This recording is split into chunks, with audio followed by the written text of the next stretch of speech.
لکانتونا شهبایی به هاتنا موسما چنینا زیتونان را گواشتگهین زیتونان دست به ورگرتنا مقدارین زیتونان کریا ده گواشتگهان ده پشتی کو زیتون تی پاقش کرن دین گواشتن و زیت جوان تی درخستن زیتونین گواشتی جبو چیکرنا صابونا غار تیم کار آنین کامیرای روزآوا تیوی برای خدا گنده تلش هیرا کانتونا شهبایی و مکانیزم یا شوشتنا زیتونان و گواشتنا وان شوپاند لگوری کارکرین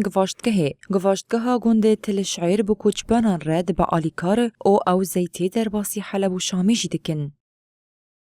دیش اشاد باز ملات را پرکی بارش ملاتی عفین یعنی پرجای شده به الحمدلله خدا را خیر برکات پرد کنه. آره وزاره جی الحمدلله یعنی خدمتی ملات پرد کنه. یعنی قیمت ملات زنان یعنی تقیف فقراش عشره جنوبان کمیه مثلا ام بین 100 چولی 6 شده بان. آره مگر هر روزه که مقبض پرکی باره 6 شده به و عشره خواهی عندك دبیر و ملات راجی یعنی خدمتی ملات که هروها کارکری بناوی عبدو گلگلجانی زمان کو گواشتگه جبو هر 100 تنک زیت 6 تنک یان وکی قزنج دستینه. تقریبا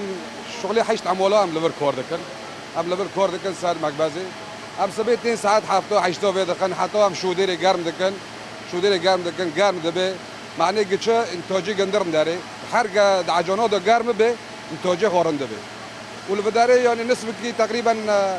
کمیه حقیقه دبن تشتكي صوم كي رمزيه سادي شاشام دبن سادي شاش مع انه يعني بدارك سادي شاش جملات روج كصروفي ملات ودار يعني اوليكور بجملات روجي كار نسيم عمليه بخو وي تشتيج يعني برچاور درباز دکی دو وقت که ده که دولتا ترکا داگر کر لعفنا داگر کری دارین زیتونان دشوتینه وان جی کوکی و دبره کچ برن عفرینی لشهبای دمینن جبر گریدانا وان آب دارین زیتونان دو کچ بریه ده و تیوی روشا زحمت آشیانه چند خواهی آچنینا زیتونان ده پاریزن.